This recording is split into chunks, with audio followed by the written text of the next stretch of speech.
Hello, this is Fred Haight, and this is a report on Quebec City and its environs, the cradle of French civilization in the Americas. Please excuse my thick English accent. I get identified as an Anglo within seconds. Come to Quebec and you will discover a joie de vivre, a joy in life. Even the statues reflect it. And that's quite an accomplishment for a place that jokes that it has two seasons, winter and July.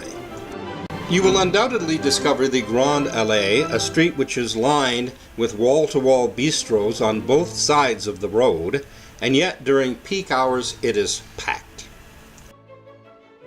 Here's me trying to blend in with the furniture in one of these bistros.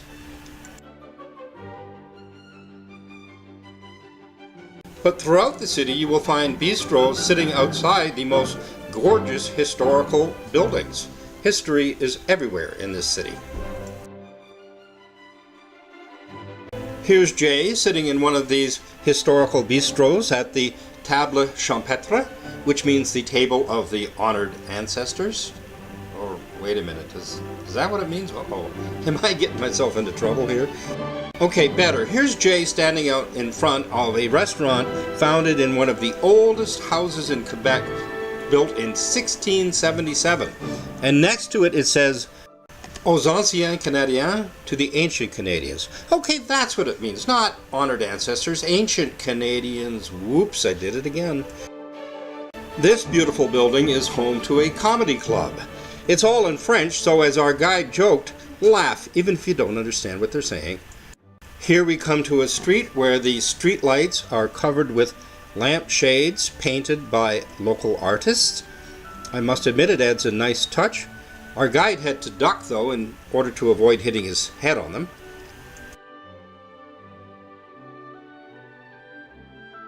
You will see a shop dedicated solely to the wonders of maple syrup and everything that can be done with it. You will find cruise ships bringing in especially American tourists, and even though Quebec is 99% French-speaking, tourism is the second largest business after government. All of these tours are bilingual, and you will find people happy to speak English with you everywhere.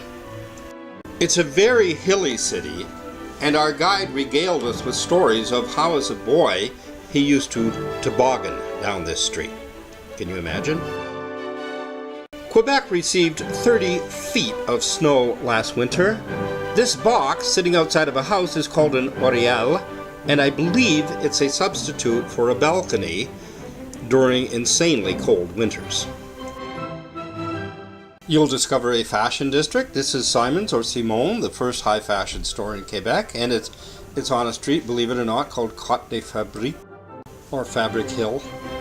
At the end of Côte de Fabrique, you will discover an old Irish pub called St. Patrick's. What on earth is an historical Irish pub doing in a city that's 99% French-speaking? I'll come back to that. From Lowtown or Baville, you take a funiculaire or tramway to go up to Old Quebec. The hill is steep and the buildings of Le Vieux Quebec or Old Quebec loom largely over Baville or Lowtown.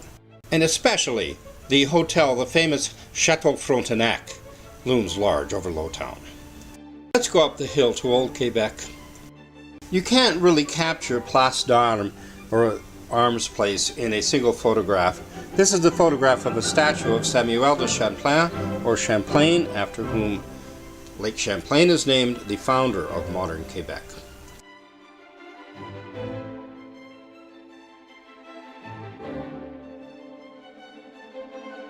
To Champlain's right, we see the Chateau Frontenac, supposedly the most photographed hotel in the world.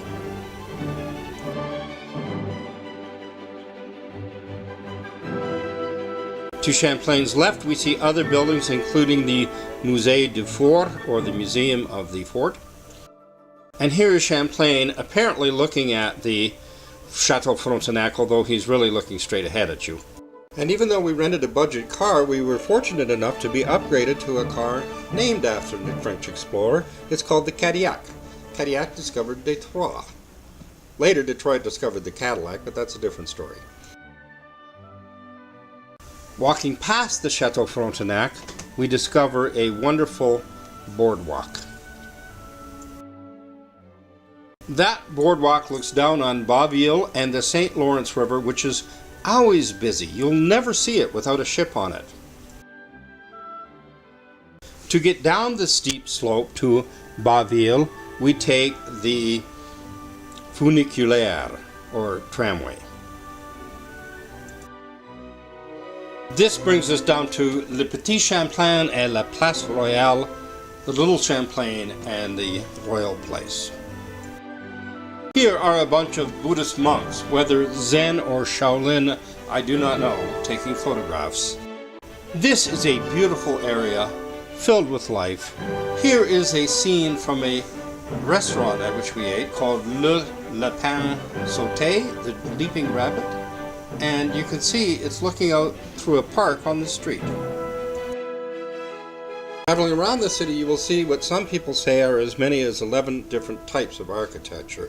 I don't know architecture well enough, but here are 3 different photos I took of buildings right next to each other. They are now businesses, and I forget which one this is. This is now the headquarters of the Quebec Symphony. And next is a building which has become a chiropractic center. 3 buildings right in a row. Could any 3 be more different and yet still beautiful?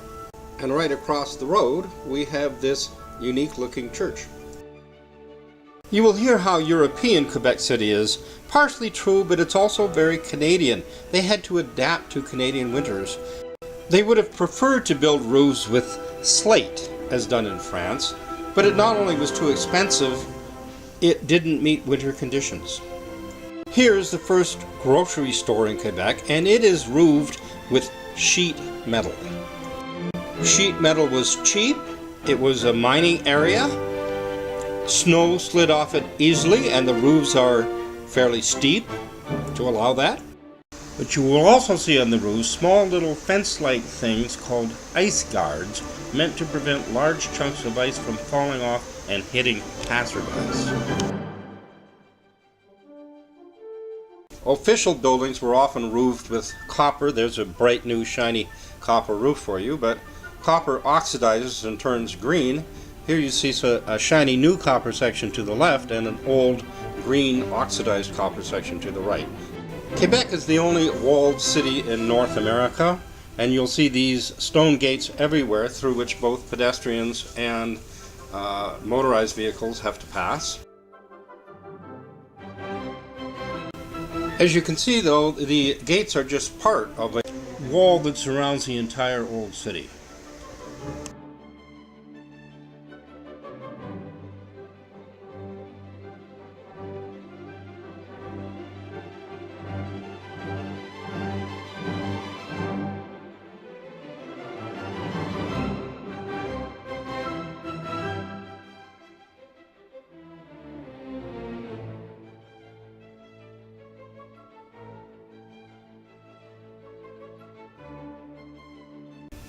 Many of the official buildings are also very beautiful. Here is the Parliament building, Provincial Parliament, and here is the water fountain that sits in front of it. Statues of Papineau, women in Quebec who fought for the vote, Duplessis, which I was glad to see, even Gandhi, and Roosevelt and Churchill, who met twice in Quebec during the war.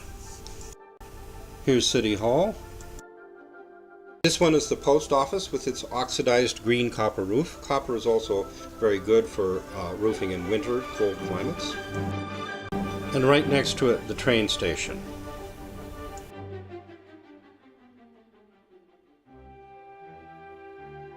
Here's the train station lit up at night, and right after it is the post office.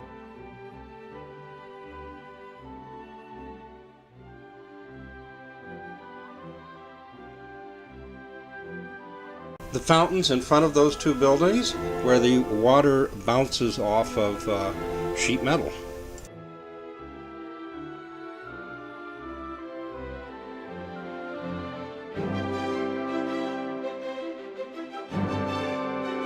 Here are the grain silos at the port of Quebec, very important export, and they even light them up at night.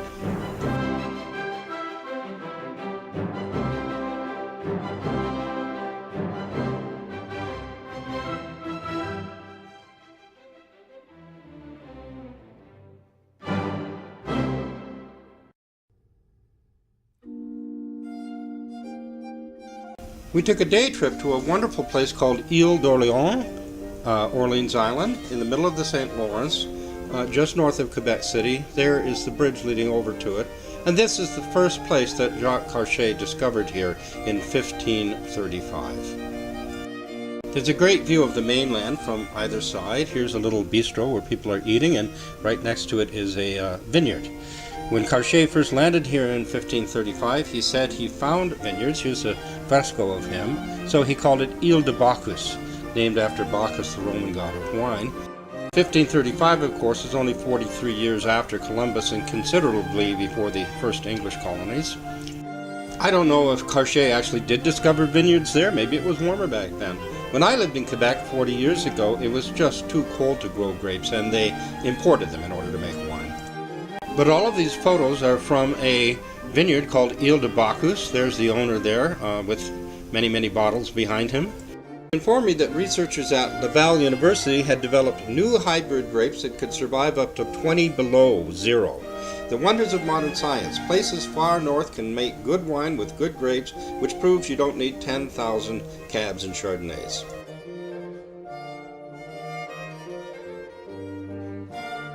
Here is a restaurant called Grange that serves Ile de Bacchus wine. They have a terrace, an outdoor terrace, but look how huge the yard is.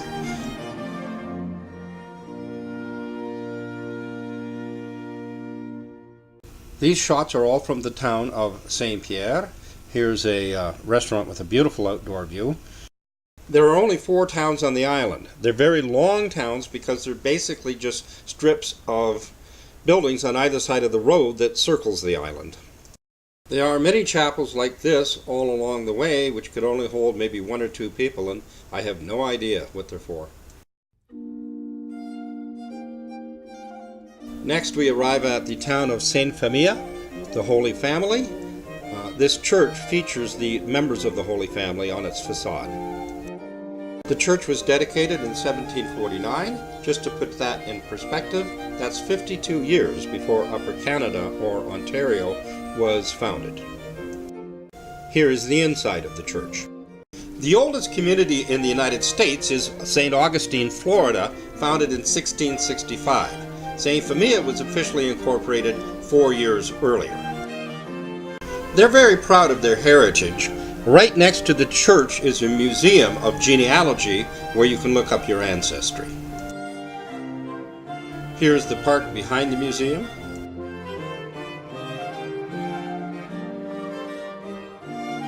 The cemetery behind the church, as you can imagine, goes way back. A short interjection. When the French decided to develop the colony, they recruited young women to what they called les filles du roi, the daughters of the king. 120 young women moved to the New World, to IleD'Orleans, married men they barely knew, and proceeded to have as many as 14 children with them.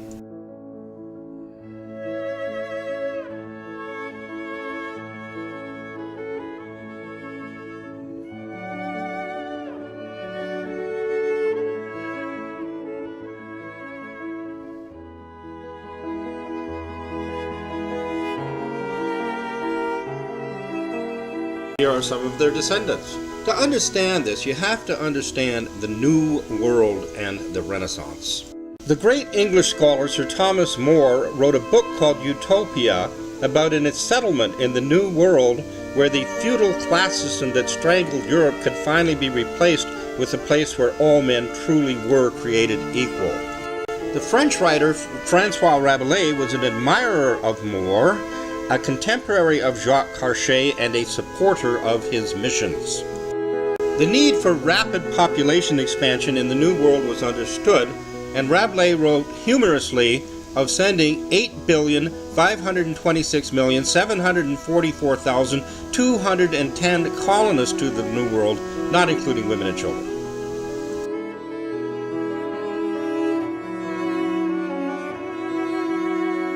There are tourists on IleD'Orleans, but not too many. The place couldn't actually support too many. At the tip of the island, you can climb an observation tower. Looking north, we see how much the St. Lawrence expands from this point. They even have tides because the salt water from the ocean pushes back this far. This is the town of St. Francis and St. Francis Church, where the road bends and begins to go south. We've reached the end of the island.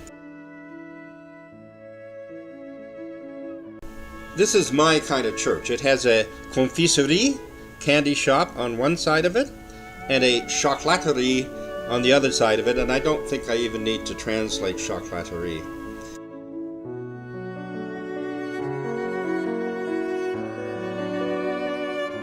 This is a gîte, or bed and breakfast, that you can rent for an entire summer on the beach.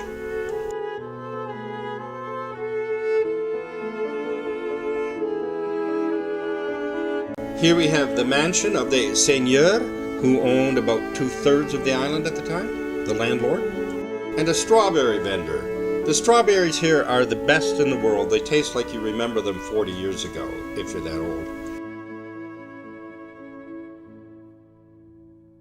So we say goodbye to the beautiful little island, IleD'Orleans. Next we headed to St. Anne de Beaupré, where they have a large church that looks a lot like a cathedral, but it's not quite as large. Many people claim to have been healed here. They have a large collection of canes and crutches inside. That's St. Anne, Mary's mother, holding her grandkid, I guess.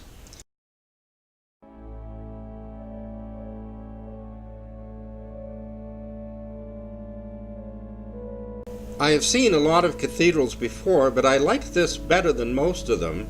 Even though it's large and impressive, I also found the atmosphere very calming.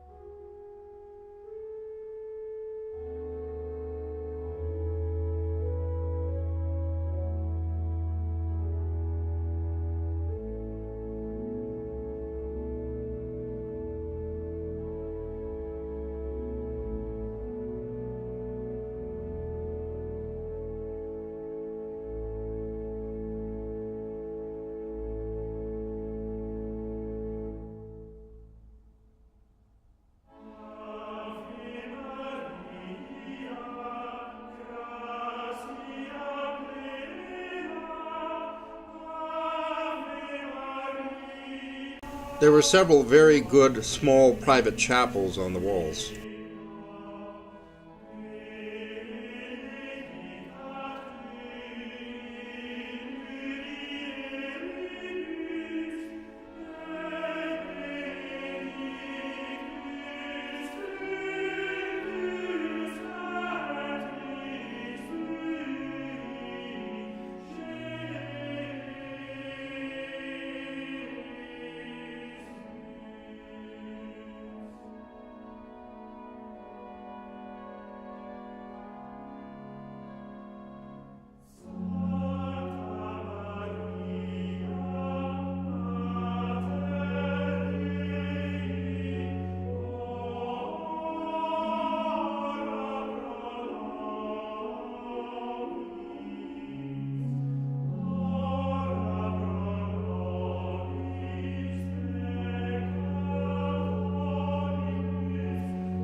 Here is the auberge, or inn and restaurant, owned by the church, which provided food and shelter very cheaply, since most of the pilgrims walking on canes to try and be cured didn't have a lot of money. Quebec has a lot of churches. In this photo I count at least 6 spires. Young people are not attending church the same way as they used to, and churches often rent out part of their lower regions for boutiques.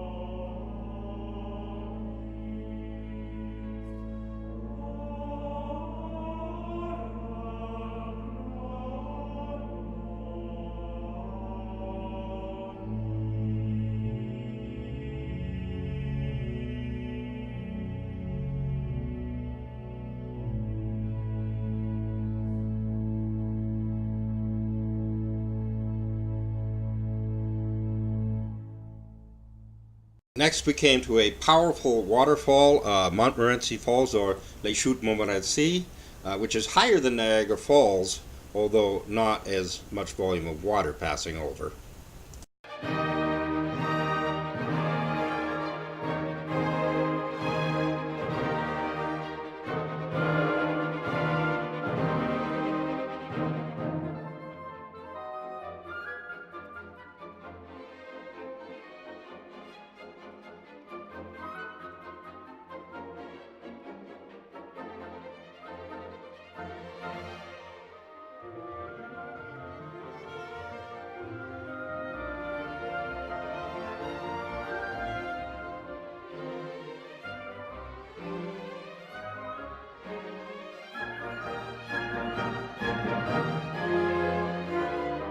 Sometimes a miracle happens and the water flows uphill.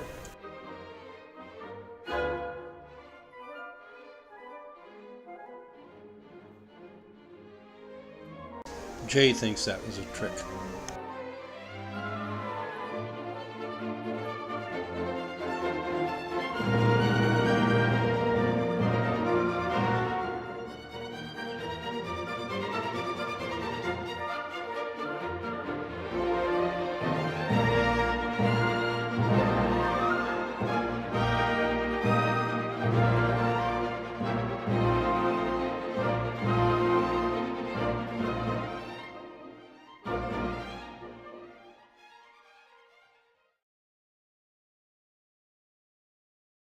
Let's return to Quebec City. As we drive around, we always have a great view looking down and across the river, but politically we pick up a dissonant note.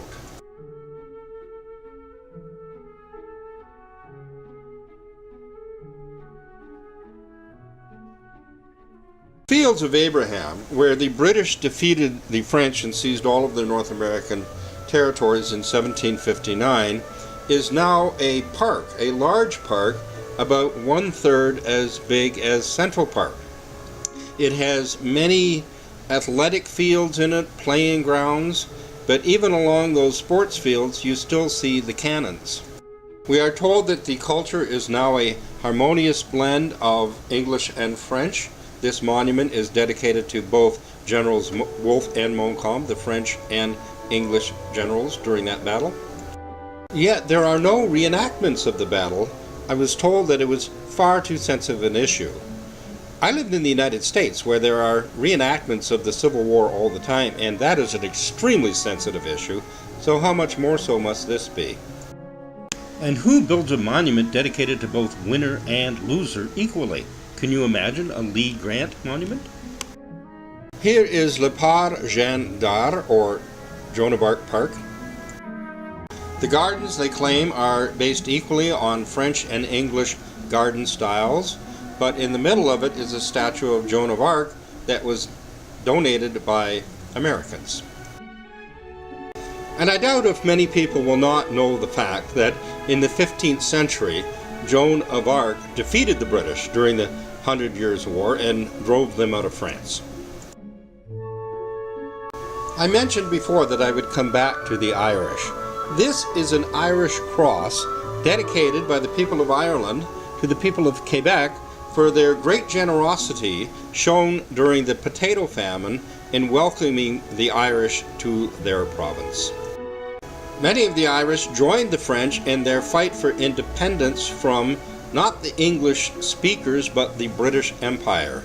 This is a mural of Quebec patriots. 19th century patriot leader Joseph Papineau's closest collaborator was Edmund O'Callaghan. Not really a French name. They often looked to the American Republic to the south for support. What you see here are Martello towers built by the British, but not to defend against the French, to defend against an expected American invasion during the War of 1812. So let us end with the bells ringing over City Hall.